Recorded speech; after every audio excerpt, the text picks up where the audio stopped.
An old man sits alone on a jagged black volcanic rock in the middle of the Aegean Sea. His skin is leather, burned by the Mediterranean sun and scarred by decades of manual labor. His hands, which once held fishing nets on the quiet waters of Galilee, are now rough and cracked from the brutal quarries of an island prison called Patmos. The year is late in the 1st century, and he is the last one left. Every other man who walked with the teacher from Nazareth has been executed. He is utterly isolated, surrounded only by the crashing of the sea and the silence of his own memories. And then, without warning, the silence shatters. A voice like the roar of a massive waterfall breaks behind him. When he turns, the blinding light strikes his eyes with such force that his knees buckle. He sees a figure standing in the midst of 7 golden lampstands. A figure with eyes like blazing fire, feet like polished bronze, and a face that shines with the full, unclouded strength of the midday sun. The sheer majesty of the sight does not bring comfort. It brings absolute, paralyzing terror. The old man collapses onto the hard volcanic dust, completely breathless, falling on his face as if he were a dead man. We will return to this old man on the rock. We will look at what happens when that terrifying voice leans down toward his frozen body. But not yet. To understand the weight of that moment, you have to realize that this is not a unique story. For thousands of years, people have looked at the pages of Scripture and tried to count how many times a message from the heavens enters our world. You might have heard the popular phrase that God says those 2 words. Do not be afraid. Exactly 365 times, as if it were a neat daily medicine for the human mind.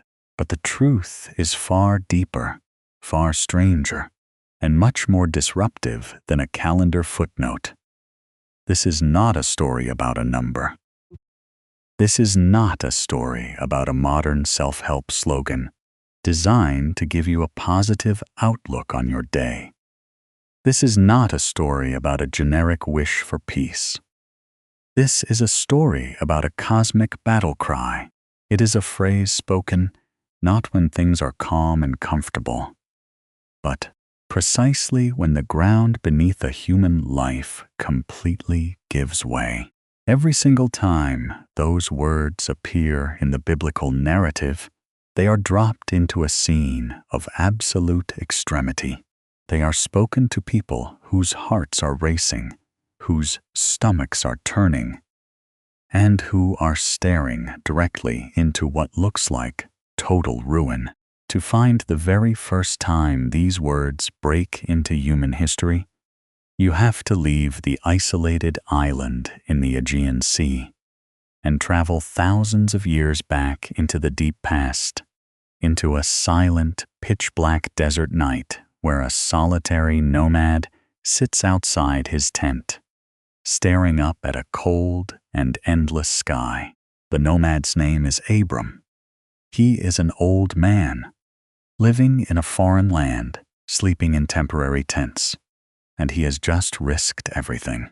He has just returned from a high-stakes military rescue mission, chasing down a coalition of powerful kings to save his kidnapped nephew.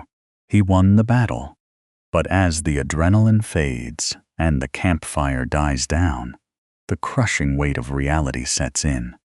He is a single man with a small household surrounded by powerful, vengeful empires. He has no army to protect him. He has no kingdom. And most devastating of all, he has no son, no heir, no future. As he sits in the deep silence of the desert, his mind spins with worst-case scenarios. If those kings return with a larger army, he will be wiped out. If he dies of old age, his name dies with him. The Hebrew word used to describe what Abram is feeling in this exact moment is yari. It is a word that means a sudden, overwhelming physical terror. The kind of fear that makes your knees shake, your breath catch in your throat, and your heart slam against your ribs. It is the raw, primal instinct that tells you that you are completely unprotected and totally alone. And then, the silence of the desert is pierced by a voice. The Lord speaks to him in a vision, saying, "Do not be afraid, Abram. I am your shield, your exceedingly great reward." Pay attention to this. God does not offer Abram an explanation of how the geopolitical landscape of the ancient world will shift. He does not hand him a physical weapon. Instead, he offers himself as a shield. The cosmic creator of the universe steps into the dark, vulnerable space of a terrified nomad and promises to stand between him and his worst nightmares. But as the generations pass, the stakes of this divine command begin to climb. The fear shifts from a single man outside a tent to an entire nation trapped in a geographic dead end. Centuries later, the descendants of Abram find themselves standing on the muddy shores of the Red Sea. They are no longer a family. They are a population of millions, newly escaped from centuries of brutal Egyptian slavery. But their joy of freedom has just been violently shattered. Behind them, the horizon is dark, with a massive cloud of dust. The sound begins as a low, rhythmic thumping, shaking the ground beneath their feet, before rising into the terrifying, metallic roar of 600 elite war chariots.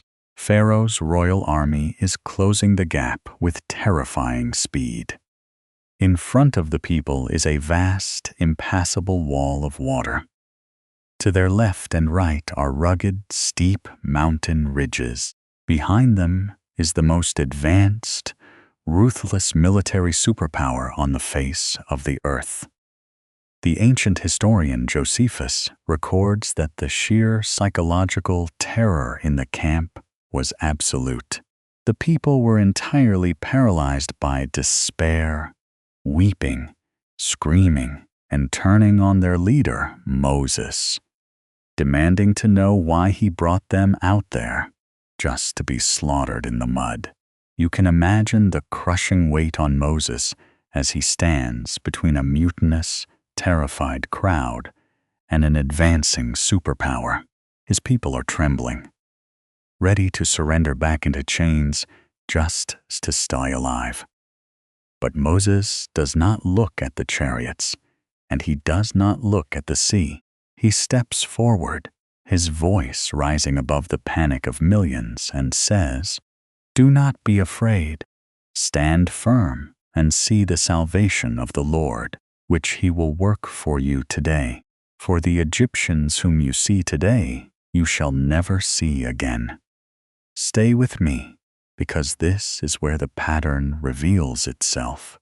God does not part the waters while the people are sitting comfortably in their tents. He waits until the horses are breathing down their necks. He waits until every human option has been completely exhausted, until the trap is perfectly sprung, before he speaks the words that change the course of history. The sea splits, the dry ground appears, and a nation walks through the jaws of death into absolute freedom. But the wilderness is waiting, and the stakes are about to rise even higher. Here's what most people miss when they read these accounts.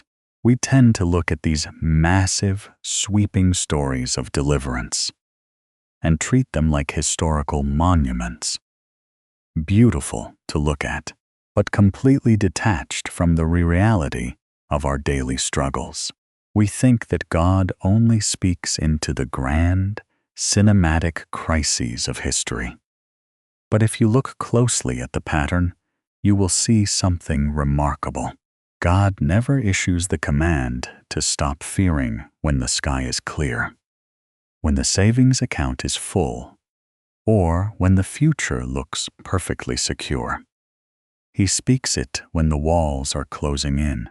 He speaks it when your hands are shaking, when you are standing at the absolute edge of your own strength, and when you realize that if something divine does not happen in the next 5 minutes, everything is going to fall apart. If you are listening to this right now, and you feel that heavy, familiar weight of uncertainty pressing down on your chest, I want to invite you to do something. Don't look away from the struggle. Instead, take a moment to hit that subscribe button, leave a comment below, and join us on this journey as we dig deeper into the real, raw truths of Scripture.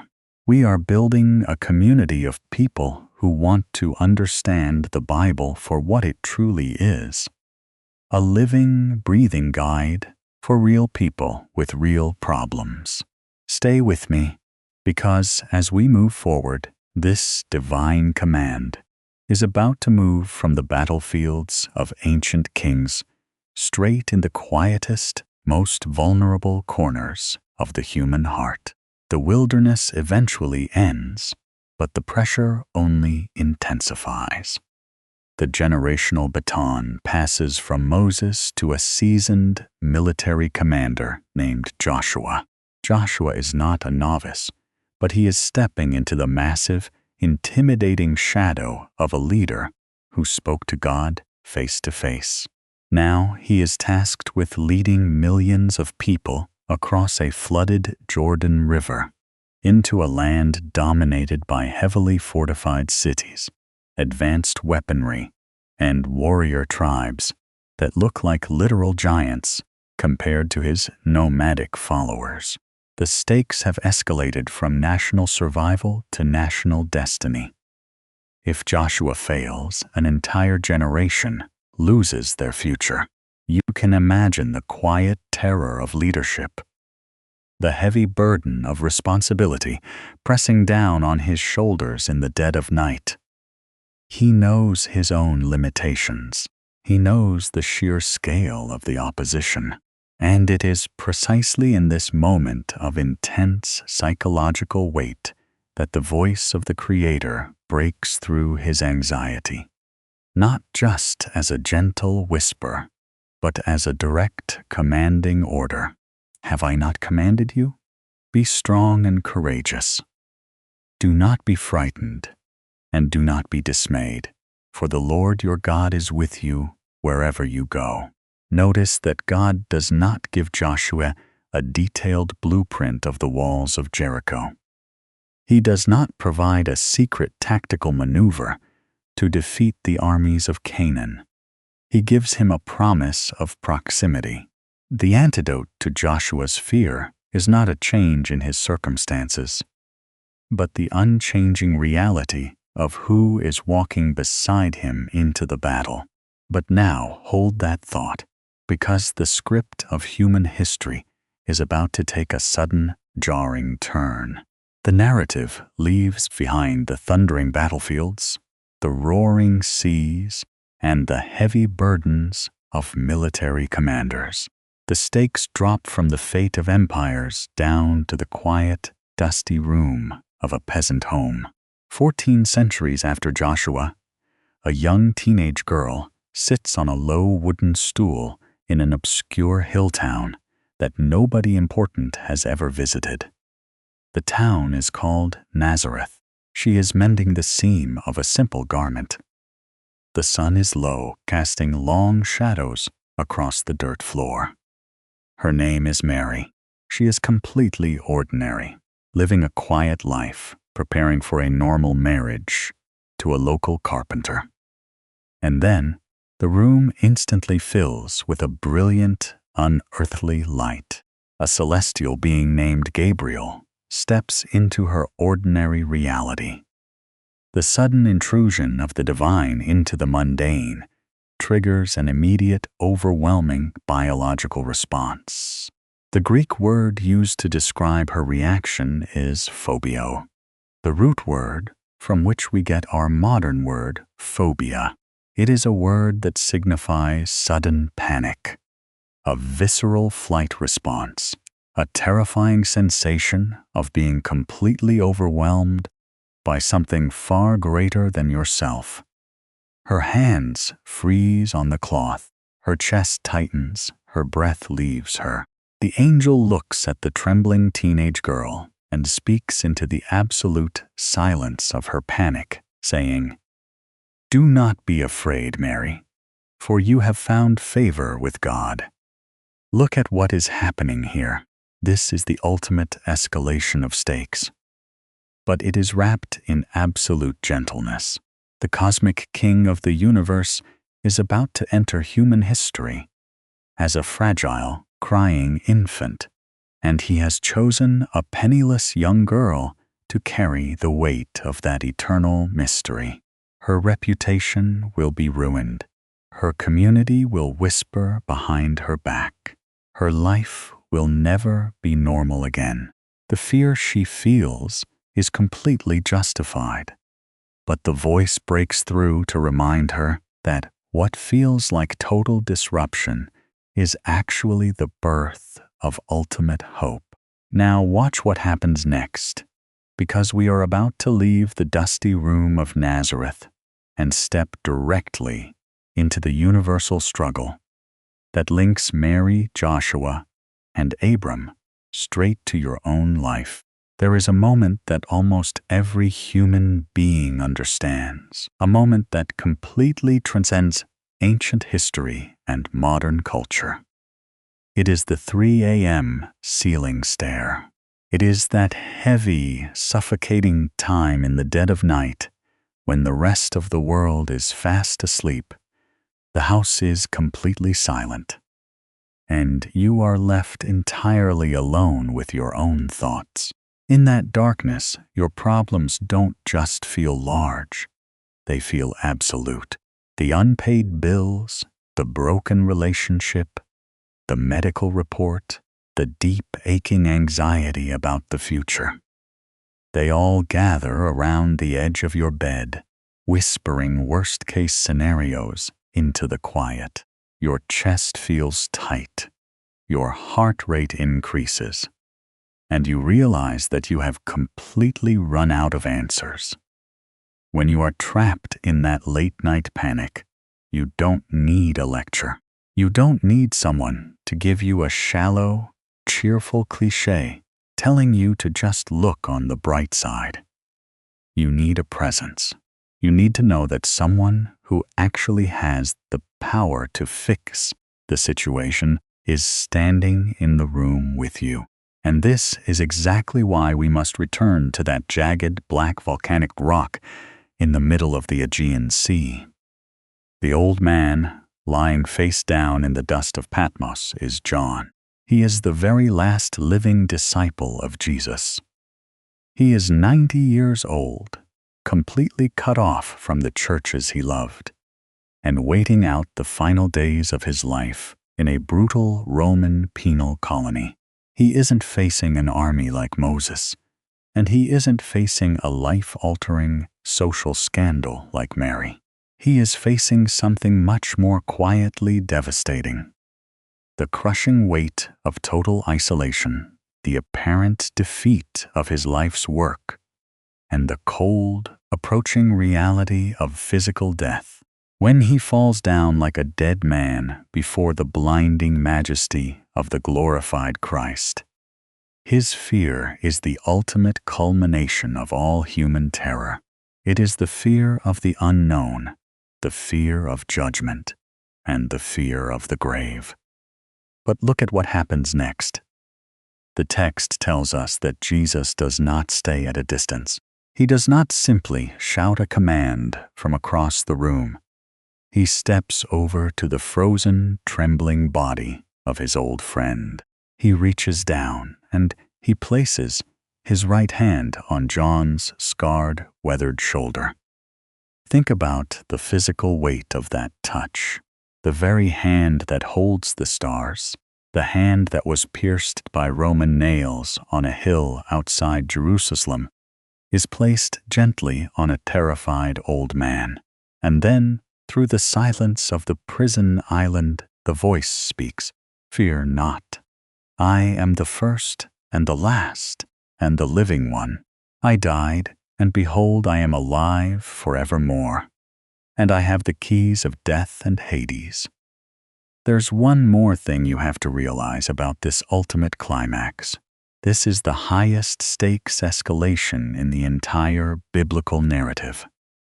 Jesus does not just tell John to stop being afraid, because things might get better tomorrow. He tells him to stop being afraid, because death itself has been permanently conquered. He shows him that the worst thing that can possibly happen to a human being, the absolute end of existence, has been completely stripped of its power. The cosmic battle cry that started in the desert, with Abram, that echoed through the crashing waves of the Red Sea with Moses, that fortified Joshua on the brink of war, and that comforted Mary in her ordinary room, reaches its absolute peak on a barren rock. The message is finally completely clear. You do not have to be afraid, because the one who commands eternity is the very same one who walks into your deepest isolation, places his hand on your shoulder, and pulls you back from the ledge. When you look back across the long, sweeping arc of this narrative, you are left with exactly 3 undeniable truths. First, God's command to not be afraid is never a polite suggestion, and it is never a generic wish for good luck. It is a direct intervention. It is a sovereign decree spoken into existence at the precise moment when human strength runs completely dry. And it is always, without exception, paired with the promise of His personal presence. Second, this means that when you hear this command in your own life, it does not mean your problems are small or that your anxiety is foolish. It means you are standing exactly where history is about to turn. The fear you feel is simply the signal that you have reached the end of what you can handle, which is the exact place where the divine stepping in begins. But finally, the deepest truth is this: the God who numbers the stars, the God who commands the raging seas, and the God who holds the keys to eternity is the very same God who walks directly into your silent, terrified night. He does not watch your struggle from a safe, comfortable distance. He enters the dark room of your anxiety. He looks at the heavy weight pressing down on your chest, and He speaks peace directly into the chaos. Which of these moments met you exactly where you are today? Was it Abram in the dark desert, Moses at the trapped sea, Joshua before the battle, Mary in the quiet room, or John on the isolated rock? Tell me in the comments below. Let's talk about the fears we are facing and how that ancient cosmic voice is still speaking directly to us today. Because the voice has not gone silent and the hand has not been withdrawn.